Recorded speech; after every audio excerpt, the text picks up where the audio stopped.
evolving digital landscape, for your business to thrive, you must adapt or die. Welcome to Marketing in the Age of AI, the podcast helping you harness the power of AI and marketing tools to revitalize and grow your business. And now here's your host, marketing expert and author of Authentic Marketing in the Age of AI, Emmanuel Rose.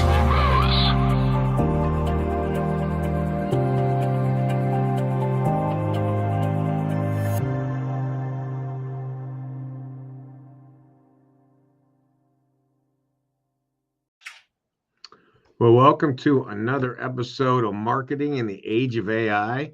We have a great show today with James O'Brien, who's on the forefront of customer service AI and a whole bunch of other stuff. James, welcome to the show. Hey, Emmanuel, thanks for having me. Good to be here. Yeah, it's great to have you here. And let's see, I guess we'll just jump right in, and I'm curious to know, like, what's the what and the why of why you're doing what you're doing. Well, I could just diatribe at you for like 30 minutes about that, but I'll try to keep it short and sweet. Which is, I've always been a real people person. I've always been a real believer in the power of authentic human communication, and throughout the numerous roles I've held in different businesses, about a decade in startups, one thing that really kind of hit me on the head when we were starting this new business and not exactly sure what to focus on was the fact that the concept of human empathy and actual human connection, authentic human connection. I know authenticity is big for you. And I didn't just say it because it's big for you, I promise. Was really at risk with AI, yeah. Right? Like when we're just churning out a bunch of stuff that we're going to mass spam people with, or we're going to auto-generate responses for, the concept of actually using human EQ to take all of these various inputs and then craft a response, have a conversation where somebody really feels seen and heard so that you can get at the core of their problem. I felt like that was at risk. And that's really at the foundation of all relationships, regardless of whether it's customer service or just, normal, ordering a pizza. Right. And I wanted to try to make sure that didn't happen. I love it. And what was your schooling in? What kind of brought you into this space? I'd say it's a circuitous path, but I know a lot of entrepreneurs have circuitous paths.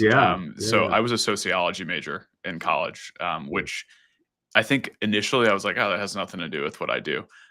But I actually think it has a lot to do with what I do. It wasn't necessarily studying individual human communication as much as like societal systems and how we like to have institutions to make ourselves feel comfortable, right? Like, so we know the playbooks and we kind of know what the rules of engagement are. And then professionally after that, I was a singer in a band.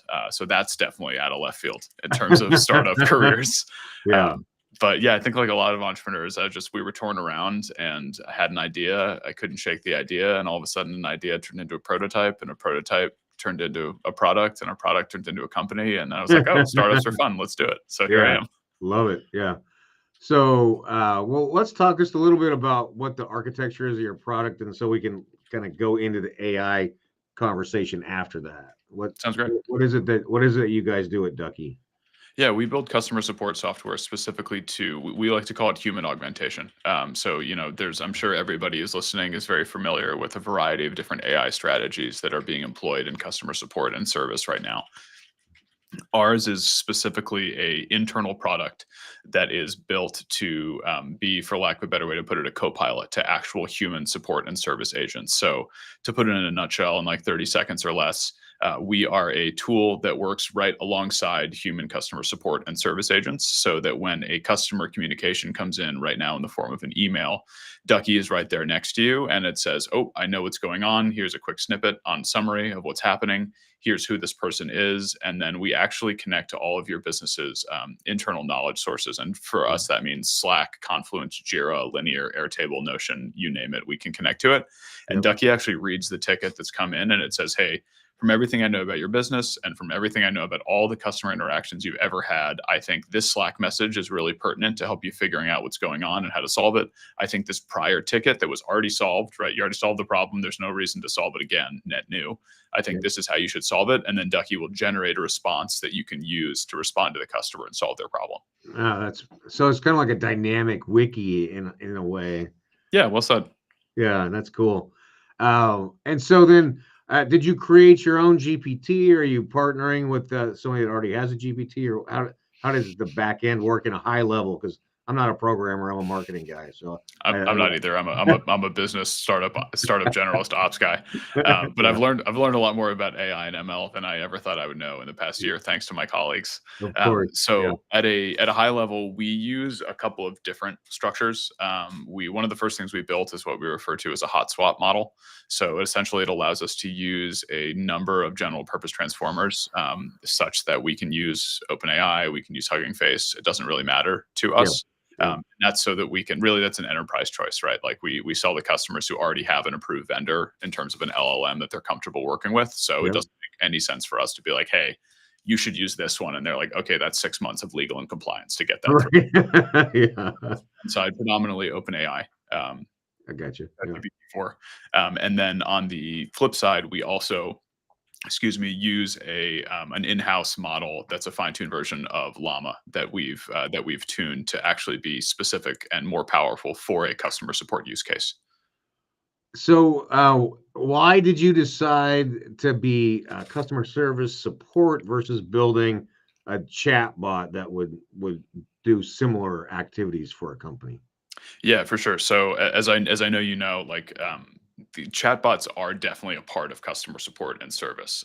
Like I have very nuanced takes on these. I think there is a great time and a place for chatbots. Like I'm not ragging on them categorically. Right. But when we were first validating this idea, what we found was that more often than not, although a chatbot might deflect tickets, right? It might reduce the number of tickets that actually make their way through to your human customer support team. Very often that, let's just say 70% of tickets that do make it through actually end up being about 120% of work because people are frustrated. They've already not gotten what they wanted from a robot. They now think poorly of you and your team. Right. And then you have, customer support people who already feel like they kind of get like yelled at digitally all day. And it just exacerbates that problem. And then the flip side is that when you're building these machine learning systems, and again, this is secondhand from the technologists on my team, but it does tie into my philosophy a little bit. You want to study what's referred to as action data. And that means to us, what does a human being do in a specific situation? And then what are the downstream ramifications of the choice that they made? And if you are building chatbots, you can surface, helpful articles, things of that nature. And a lot of them are super powerful. Again, I'm not ragging on them. But what you learn is what a frustrated human being does when talking to a robot. You don't learn what a world-class customer support org does in order to provide world-class support to their customers. So that's really the thesis of why we are building the way we're building, so that we can get at the most pertinent data to provide and create the most, let's just say, proprietary business outcomes that are actually specific and helpful to any given business, as opposed to, businesses as a whole. Yeah, no, that makes a lot of sense. And then how are you managing the IP of the company and the way that that's interacting with GPT-4 or whatever outside sources? Yeah, sure. Just to be clear, you mean the IP of like our customers? Yeah, right. I'm sorry. Yeah, as the no, it's all good. So the way that we built our systems, we actually pass very little PII, or really no PII, but very little proprietary data or information through to a third-party LLM provider. We use essentially an anonymized vector embedding system, such that we can make use of those systems without having to pass any proprietary data through to them. Really, the bulk of, I mentioned the fine-tuned version of Llama that we use internally and host internally. The other thing that we do is we've built what my co-founder refers to as harnesses. And that essentially means that when information is coming in, we run it through machine learning models that looks at its pertinence, relevance, and accuracy within the general corpus of information that a business has, such that if some information is not helpful or relevant, it doesn't even make it through to the next step of processing, so to speak. And then Yeah. similarly, when the the whole cobbled together, and I don't mean that in a bad way, but there are Yeah. multiple steps Sure. of the LLM and the GPT comes back before we actually display that to a user. We look at truth, accuracy, relevance, and we actually score that against real responses that customer support agents from that specific company have given in the past. Right. I know you know this as well as anybody, right? Like AI loves to hallucinate. We For like to sure. say inaccurately. It loves to be confidently inaccurate. Yeah. So we can't mitigate that 100%, but there's a lot we can do because, right, like the catch 22 of this is that very often some of the features that we have and that other teams have too are most helpful to new people who don't have a lot of experience under their belt, right? It helps Right. them ramp up faster. It helps them. We call it the cold start problem. It's like you're looking at a tick, you're like, I just don't even know where to start Yeah. for this. Right. But the problem with that is that they're also very impressionable, right? And ChatGPT or any of these LLM providers has a wonderful habit, a really impressive habit of displaying something to us, and you're like, oh my god, that sounds super relevant, super accurate. Like, yeah, I trust you. Yeah. And unless you have the subject matter expertise to read through it and be like, Mhm. no, that's actually, it sounds great, but it's not accurate. Yeah. It could be more harmful than helpful in a lot of ways. So we try to mitigate that at every turn. Yeah. That's interesting. And so, let's see, do you have beta testers now that are working on your platform? The customers? Yeah. Yeah, we've got a couple. Okay. Yeah. I mean, it looked like you're doing it by interview or something. Yeah, we are. Yeah, we are on a wait list. We haven't opened up the floodgates for mass Yeah. adoption yet. So, what are some of the things that you're seeing with the AI that you hadn't anticipated? If you could talk about that. Yeah, for sure. I think one of the most interesting things that we found really, really early on was we expected that the most valuable thing for people was going to be generating a reply that they could use to send to a customer, and that is very helpful and people are very excited about it. But more senior support people, they're so fast and they know what to do. They know the subject matter expertise. They have the subject matter expertise. They have the tribal knowledge. Very often they see that actually as a slowdown of their process as Uh-huh. opposed to something that would expedite their process. Yeah. So that was fascinating. And then to be a little bit more nuanced in that, the other thing that we didn't anticipate is that we built a tone engine. And to that, for us, that means by studying all of the communication you've ever had, either from customers or to customers, we can actually mimic essentially like the average of how you want to talk to your customers, and we can create your tone. We can replicate it really, really well. No, that's all right. One of my favorite requested features early on was an emoji tone system. We have one of our customers loves emojis, and they Yeah. have like a multi-page Notion document on how you use emojis. And Oh, never in a wow. million years did I think that we would have to build emoji usage into our tone engine. Yeah. But the other thing I'll say there is that very early on, I'm sure you're familiar with this too, right? Like a lot of these, it generates a response. You say, cool, I want it to be a little bit friendly, or I want it to be shorter. I want it to be Right. more formal. Yeah. We started building that. We thought people would really want it. It turns out that there are some that want it, but for the most part, if you can just really nail tone, keep things concise, people are actually grateful to not have the choice to have to say, oh, it Right. needs to be more expanded. It needs to be more concise. Yeah. It just makes their life a little bit easier. Like task management, right? They want to get Yeah. that done and get on to the next ticket, essentially. Yeah, for sure. So the tone engine, I love that because I can really hear the emotional intelligence that you're building into the product and giving it a more authentic feel, so that so much of what still comes out of the GPTs, I call it cardboard, right? It's like you sit down to a meal of cardboard, you're like, this is just without any flavor and without any depth. But you start to bring in a tone engine that's got EQ in it, then that makes it more palatable. Yeah, that's the hope. I mean, I've never eaten cardboard, at least to my knowledge. Actually, we've probably all eaten cardboard without knowing it. Yeah. But that's one thing. Look, and I mean, like, we're never, I shouldn't say never, but we haven't gotten it perfect. I don't know if anybody's gotten it perfect. There's this really interesting, so I'm a part, as are many people in the support space, of a community called Support Driven. And a debate that pops up there very often is like, how do I create a bot that people don't know is a bot? Right. And I'm very categorically opposed to that. I think it's dishonest at best case, and I think it's like business harmful at worst case. So it's just funny to like create this thing that you want to have some EQ, although I wouldn't call it real EQ, that you want to Right. mimic EQ. Yeah. But at the same time, you don't want to mislead anybody, right? Like you want to give them the option to talk to a real human being at all times. I think Yeah. about it. So like growing up, I acted a lot. I sang a lot. I acted a lot.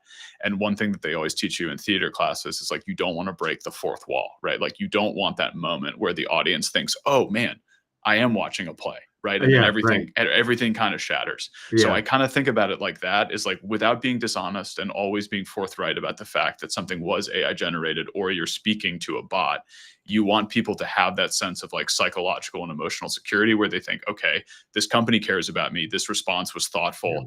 I'm comfortable sharing my problems. I'm comfortable sharing my feedback. Because the moment that somebody thinks, this company doesn't care about me, like that's a hole that's really hard to come back from. Yeah, that is it's a tough brand position to say. No, we really do care about you, and we've seen that a lot in the last few years with the cancel culture and how these things happen, and it goes down very quickly, and it's hard for it to come back up in terms of trust and brand and sales. Yeah.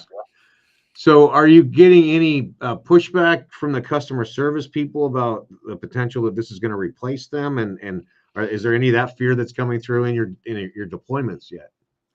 In our deployments, I'm grateful to say no. And maybe it's because of how we frame ourselves. And I mean, we legitimately are building software to help people do their jobs more Right. efficiently, right? Like Yeah. we think about it like this, which is that if you're planning to double your business in revenue in the next year, like classic logic would dictate that you're adding double the support team size, right? And I know that's a broad sweeping example, but just go with me here. Our goal is to, if you were going to have to hire, say you've got a team of 10 support folks right now, you're going to double your revenue, you're expecting to hire another 10. We've won essentially if I can help you either keep your team the same size or only hire 2 or only hire 5. Right. And then the other side of it is like, I think the question that we all need to ask ourselves in this age of AI, like the way that I like to think about it is AI is not coming for your jobs, it's coming for your tasks. Right. And then it's up to individuals and also companies to say, okay, if I have a customer support team of 10 people, and right now because of, let's just be aspirational here, because of Ducky, I technically only need 8 of them to crush these tickets. What am I going to do with the other 2 people? Sure, some people will choose to fire them. That's just business 101. But what I would encourage people to think about more is like, especially within customer support, and this can be, I think, parlayed to a lot of different areas as well. You've got people in customer support who are essentially the backbone of your business, and they have the best visibility into what your customers are saying, what your customers are feeling, what they're thinking, what they like, what they don't like. And most organizations don't do a great job of making use of that information in terms of like overarching business strategy. Like most companies' voice of the customer process is once a quarter, let's take some senior leaders, let's pick 4 random tickets, and then we say, cool, that's what our customers are saying. Right. But you probably get like 4, 10, 50,000 customer tickets a month, right? I mean, depending on the organization, there's so much information there. And then one thing that people say a lot is like, bring engineers to your customer calls, and they're going to see not only like the beauty of the impact of the things that they built, but they're also going to see where things aren't working, and they're going to want to build faster. They're going to want to build better because now they have that empathetic connection to customers. And I think that applies to pretty much every team. So anyway, to wrap it all the way back, I think organizations, like businesses as a whole, have the responsibility to think like, oh, cool, I don't need these 2 people to work in the queue all the time. Don't just think, cool, I can fire them and save some money. Think, what sort of strategic work can I do to make my entire organization better? Because those people are strategic and they're empathetic, and they have the ability to do a whole lot more than just respond to emails all day. For sure. Yeah. And now there's other things that you can use their time for. Yeah, I agree. This redeployment mentality is really critical for businesses as we take away what are somewhat menial tasks, kind of like the next level menial tasks. Yeah. And then how do we reassign people to then go and create value again instead of having to do these menial tasks? So I love it. I think that's amazing. And so I guess where do you see this kind of AI revolution taking us in the next 18 months? I mean, what are you seeing from your perspective? God, what a question. Um, I think like in every platform shift, specifically in like venture-backed tech, which is where I sit, we're Yeah, going to see a big old graveyard. yeah, I think we're also going to see a lot of value accruing to like foundational players like the LLM providers, as yeah, well as certain providers who do a really great job of deeply servicing specific teams and niches. yeah, And I think what we're the interesting thing about where we sit right now, I mean, like it's a lot about phones. It's similar to like the platform unlock of mobile, right? It was like for the most part, every company got access to the mobile platform at the same time. yeah, And we're at a similar place with AI, which is like everybody got access to ChatGPT. Not everybody, I know that's not entirely accurate, but most people, most companies, most startups got access at the same time. yep, The models are going to get better, they're going to get released, and everybody's going to have access at the same time.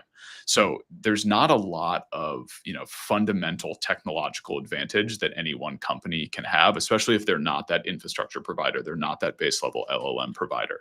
So yeah, it's really more about how do you put these systems together in such a way that you can create a technological advantage. And then I think the overarching thing is like it's comically, even though this is the craziest technological unlock of like the past decade and like maybe of our lifetimes, it's really a distribution and marketing game. yeah, Like I really think in a world where anybody can go spin up a GPT powered customer support bot in yeah, 24 hours, it's right. really like, are you good at selling yourself? Are you resonating with people? Are you able to move quickly and like tweak things as you go and just be like really honest and ideally lean until you've got something that's working? Yeah, and then staying on it and continuing to be dynamic as the marketplace and as the leapfroggers come in, right? Because it's amazing to see the leapfrogging that's happening with these startups. People that are taking over like pay-per-click ad platforms, right? Like the guys that were doing it early, they just gotten corralled by all these startups that are in a lot of ways way more powerful than what they were able to do before. Yeah. So are there some marketing tools that you're using that are AI powered that you could mention and we could talk about a little bit? Yeah, actually, not really at the moment. We've been so deep in like early customers, and I'm grateful to say that like we've had some really strong inbound since we announced ourselves. So we haven't Yep. had to do a ton of outbound. I mean, we're using some automation, like cold outbound stuff. Have been playing around with a tool called Scout that I like a Uh-huh. lot. Yep. Strong small team, actually from your neck of the woods. Yeah. Um, but beyond that, like I'd actually love to hear your take on what people are doing because we're about to start working on the inbound motion and the marketing motion. And I won't consider myself to be an expert in that space in any way, shape, or form. Yeah. Well, I mean, I think there's a lot of LinkedIn tools, right? I mean, we see a lot of garbage on LinkedIn, but there are some very strong tools that do a good job of taking already created content from a Mm, company and then spinning that out into some DMing and allowing the bots to have a conversation to a point where then the CSR jumps in or the mm. executive jumps in and takes over that conversation. So that's a good one. And then this um, I still like the retargeting. I think the social Mm. media retargeting ads are really powerful. And there's a great company called Loop Genius that Oh has yeah, I have heard of that one. yeah, they have a great funnel system and really amazing dynamic ad creation Mm. and where you can participate as much or as little as you want to. And then is leading the top of funnel activity. So those are two that I'm really excited about that. And then the real time search leads. So Mm. you can actually get leads of people who are looking for customer service support or customer service, whatever. They're actually searching for your keywords. You get those real time leads and then retarget them and contact them as you need to. So um, Yeah, again, we're putting together like our plan right now. So I think I'm gonna hit you up for some links after this. all right. Well, There's actually one more that's a friend of mine company, and it's called Captain. And to go all the way back to something I said earlier about like generating proprietary outcomes, which I think is really the key of what is going to succeed in AI, right? Is like not creating a generated response that looks good to 99% of people, but like creating something that actually accomplishes a business's goals as well as speaking to an individual person. Captain's done a very interesting job of taking a number of different inputs from including things like, hey, let's say, Emmanuel, you're a customer of ours, right? And like, I'm trying to generate some content. They even have a tool where I could say, send Emmanuel a link. He's going to talk at you at this AI for 30 seconds. It's going to take all that, parse it into a transcription, take out key phrases, and then essentially assemble a bespoke case study and like sales sheet for this new customer I'm trying to close. So yeah, just things like that actually take like a combination of things that are available on the internet and via LLMs, but also things that are bespoke and actually resonate with people. Like I love that approach, and I'm excited to give it a try. Yeah, I love the mass customization is very powerful, and I think to me it's an appropriate use of being able to crawl a profile or crawl a website or crawl posts and then reflect that back to a person and say, yeah, I see that this is important to you and this would be important to us in a conversation, right? I like it. I think it's good. I do too, and I appreciate you giving these things that I don't know a lot about. Terms like mass customization is a new one for me. You bet. Yeah, we're animals that live in language, right? We have to have a way to talk about it. And so much of even the marketing parlance is out of date because of how much the shift is that we're living in now. And we need to update and try to speak these things. Just like the word authenticity in the marketing world is considered throwaway at this point, like authenticity, transparency. I mean, it's like think about the word synergies, right? Like it's actually it's a phenomenal word, right. but we've beaten it to death. Yeah. And then there's the whole concept of, all of the phrases that LLMs love to spit out, which similarly, like they're there because people use them a lot, but they're going to quickly become tropes. And now we have a whole list. What are we left with? Of do not use words, right? And so we have an exclusion list that we feed in when we're looking to develop content because of that. Interesting. Yeah. So, well, I think you and I could probably spend the next 4 hours talking, but I know you've got a lot of work to do. How do people get in touch with you, and how do they find out more about what you're doing?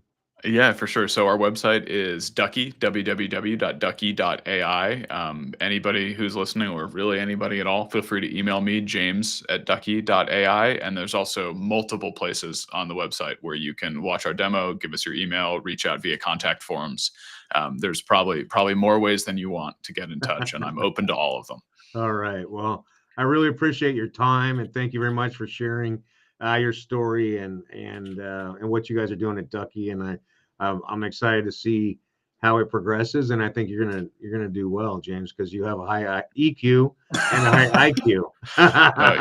You're too good to me, Emmanuel. Thank you for having me. This was really fun. And assuming we're ending the broadcast, but you and I are just gonna hang out for the next 4 hours. Yeah, exactly. Yeah, I'm gonna DoorDash you some beer, and then that way you can enjoy it while we talk. All right. Thanks, James. Have a great day. Thank you, Emmanuel. Yeah. Cheers. Thanks for listening to Marketing in the Age of AI. Be sure to subscribe wherever you heard this podcast so you never miss a future episode. Your copy of Authentic Marketing in the Age of AI is available at Amazon.com or EmmanuelRose.com. You can also connect with Emmanuel on LinkedIn. Thanks again for listening, and we'll see you next time.